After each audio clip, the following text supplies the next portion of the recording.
Today we are starting applications of the derivative, and the first one we're going to talk about is extrema on a closed interval. And so what extrema is basically maximum and minimum points. We've talked about the fact that we're going to be able to find them eventually, and now is finally that time. And so the definition of extrema is we're going to let f be defined on some interval I, and it's containing this is an x value c. F of c, the y value when you plug in c, is a minimum of f on the interval I if f of c is less than or equal to all f of x for all x in the interval. Meaning, so this y value is the smallest y value in the area. Okay, maybe not overall, but in the area.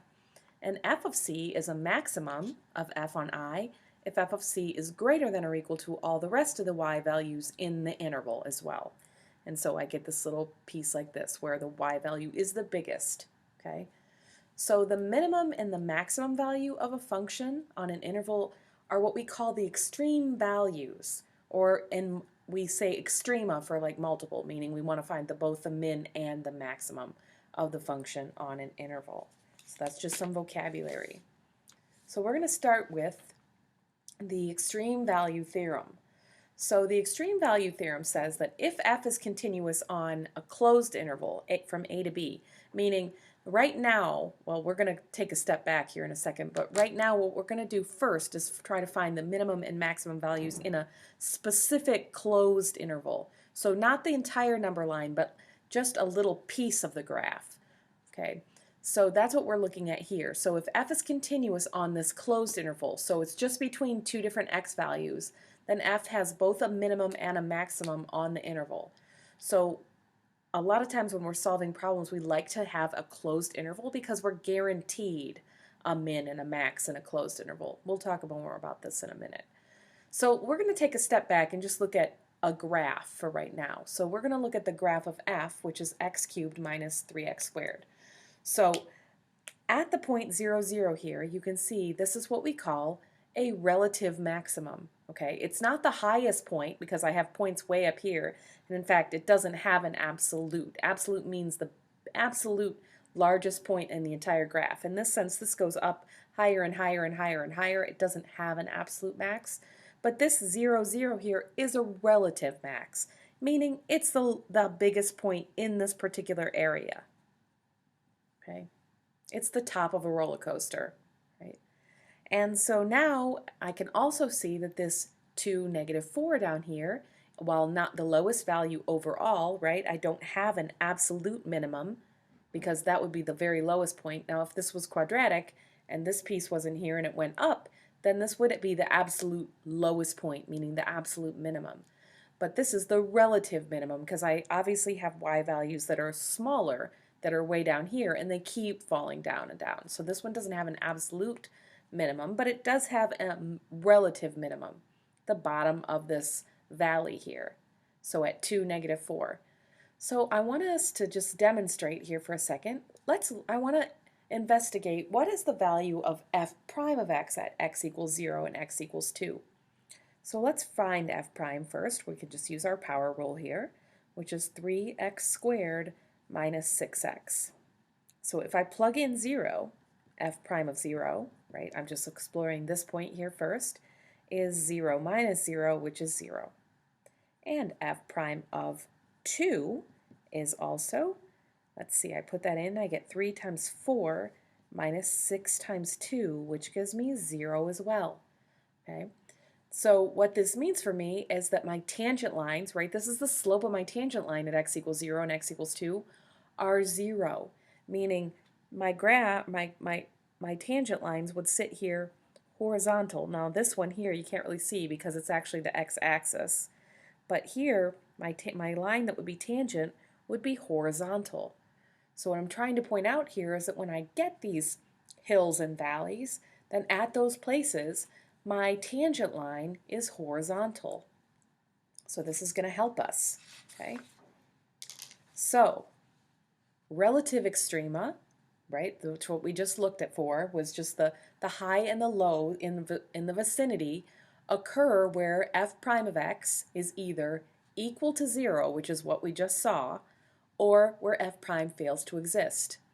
And we call these numbers, if I plug in a value c and I get f prime of c is equal to 0, or if f prime of c fails to exist, then we say that c is a critical number, okay? So if I get, I should really have f prime of c is equal to 0. So here at c, right, my tangent line is horizontal. I get a picture that looks like this. And, or over here, remember, f prime of c fails to exist here at this point because I have this sharp bend, right? This is an absolute value graph, which is continuous but not differentiable at the sharp point. But it's still, obviously in both of these cases, I have a relative, at least relative, maybe absolute, depending on the rest of the graph, maximum point here and here. And so when I find a c value that makes my f prime equal to 0, then my picture looks like this, or I guess it could also look like this, right? Where my tangent line is down here. But my absolute, or my relative, I should say, because we don't know the rest of the graph, we'll say relative max or relative mins occur where my tangent line is horizontal, which means where f prime of x is equal to 0. Or it's at the sharp points, right? I could also draw one that looks like this, which is the min. And these are places where the derivative fails to exist. So if I'm trying to find the highest and the lowest points on my graph, then I find where the first derivative is either equal to 0 or where the first derivative is equal, well, not that it's equal to anything, that it fails to exist, okay? So any value c that makes that happen, if f prime of c is equal to 0 or if f prime of c fails to exist, then we call c a critical number of f. Okay. So I've talked about this already, but I wanted to formally just define it. I've thrown around these terms and sort of explained them, but the absolute extrema is the highest or lowest value in either an interval, if I'm just looking at a snapshot, or on the entire number line. Now every thing, if I have a closed interval, then I always have an absolute max and an absolute min because I'm only looking at a snapshot of my graph. If I'm looking on the entire number line, not every function has an absolute max or min.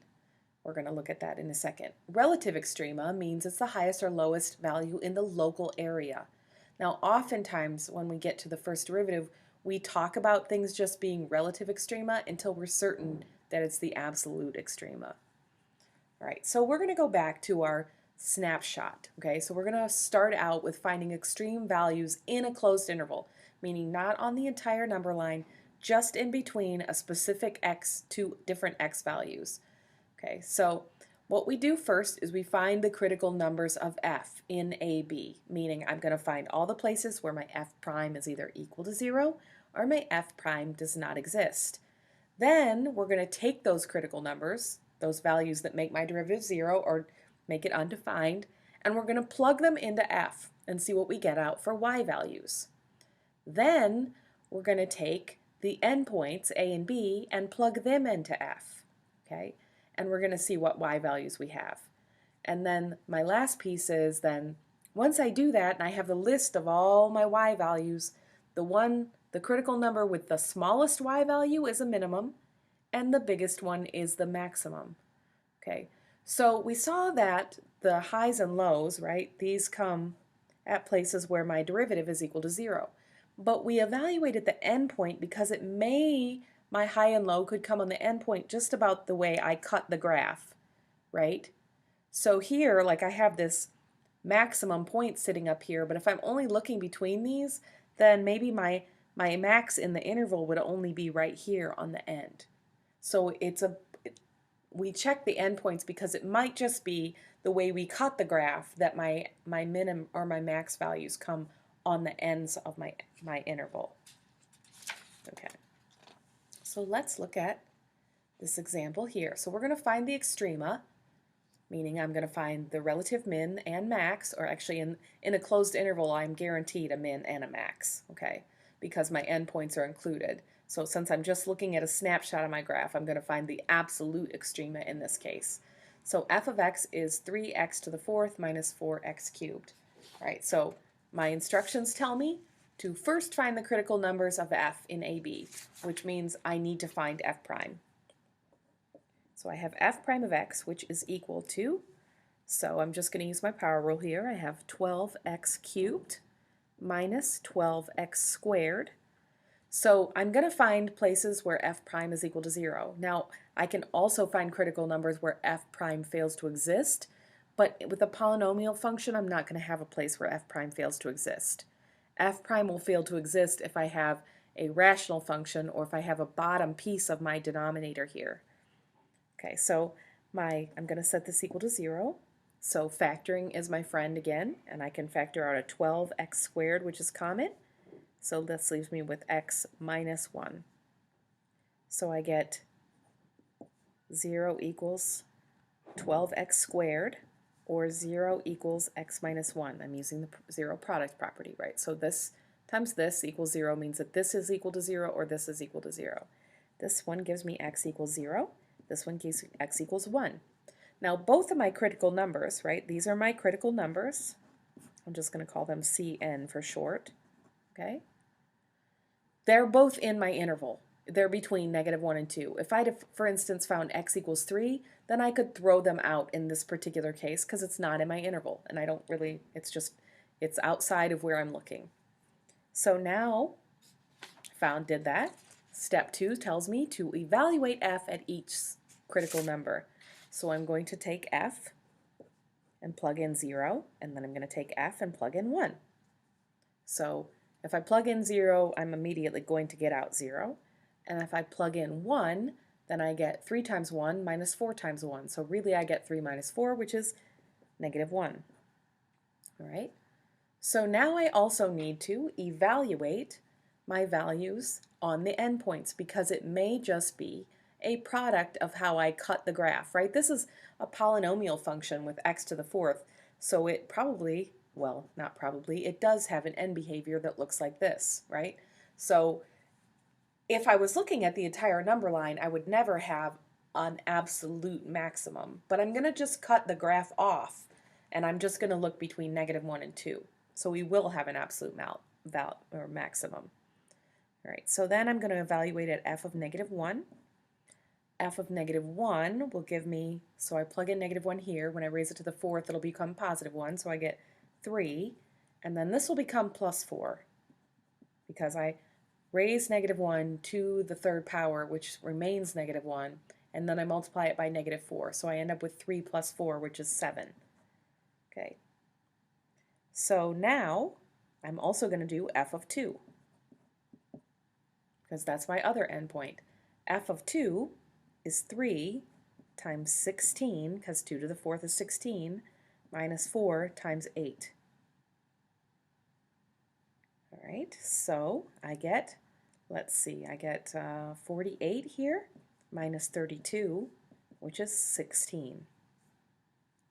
So I've evaluated, these are my critical numbers, these are my endpoints, and now I'm going to look, okay, well, what's my biggest y value? Well, my biggest y value is right here, right? So my maximum occurs at x equals 2, and it's 16. And my minimum comes at, so this is my min, and this is my max in the interval. Okay, so I have the graph here.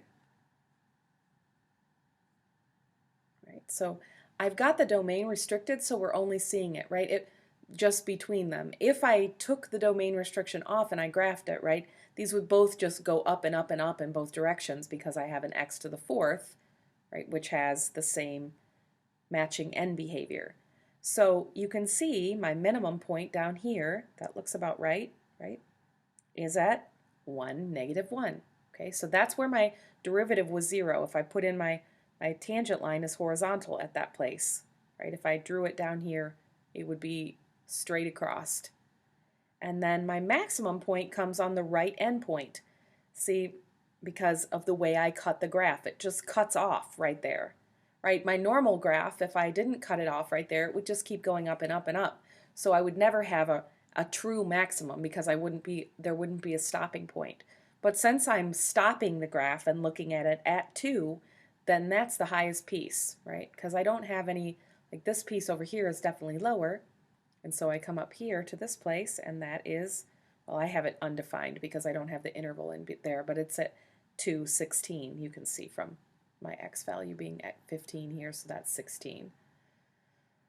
Okay, so I'm just looking, I'm not looking on the entire number line, I'm just looking at a piece of the graph and looking.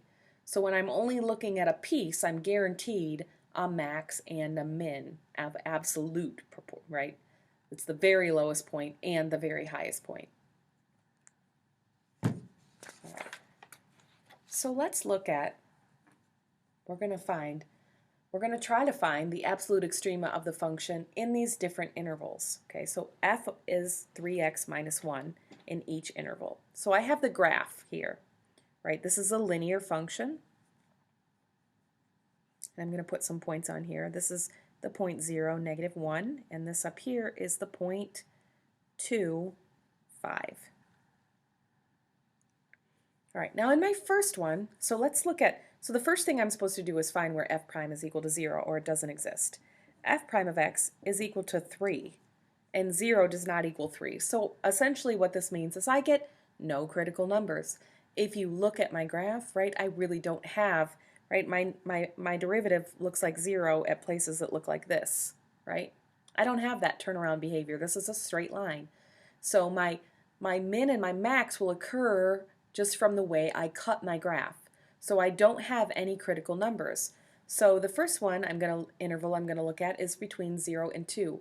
I'm using the closed bracket, so that means I'm on a closed interval. So that means I'm guaranteed a min and a max. And so you can see from my graph, if I plug in f of 0, also up here I get negative 1, right? That's that point right there. And if I plug in 2, my other endpoint here, then I get 5. That's this point up here. So I have no critical numbers, and so that means that this is the min and this is the max. Okay? So I'm guaranteed a min and a max in a closed interval where the endpoints are also included. Now this one here, getting you a little used to interval notation here, this means I'm including the 0 but not including the 2. So that means this point up here that I have filled in is really not filled in. So basically my picture looks like this, right? This one down here is filled in. It's 0, negative 1 without drawing the whole thing. Up here I have the point 2, 5. So this is just a little snapshot of it. So based upon this picture, I am going to have a minimum, right? This will be my minimum, but I don't have a maximum because the biggest point comes here, but it's not included. So this one, where we're not including the 2, has a min but no max. So I'm trying to reinforce. I only have a min and a max when I include both endpoints, where I'm guaranteed a min and a max. I could still have a min and a max, depending upon what my graph looked like, but I'm only guaranteed one when the interval is closed, meaning it's including the endpoints. So here I don't have the 2 included, I have a min but no max. Here, going the opposite direction, right, if my graph looks like this, that means I have this going on. So this time I'm including the 2, so I have this 0.25 up here. This one down here is 0, negative 1. This picture, right, I'm still just drawing a picture of this up here. It has a big point. It has the maximum point on the interval, but no minimum point. Okay? So again, not guaranteed a min and a max in a closed interval unless it's a closed interval. So this side is open, this side is closed.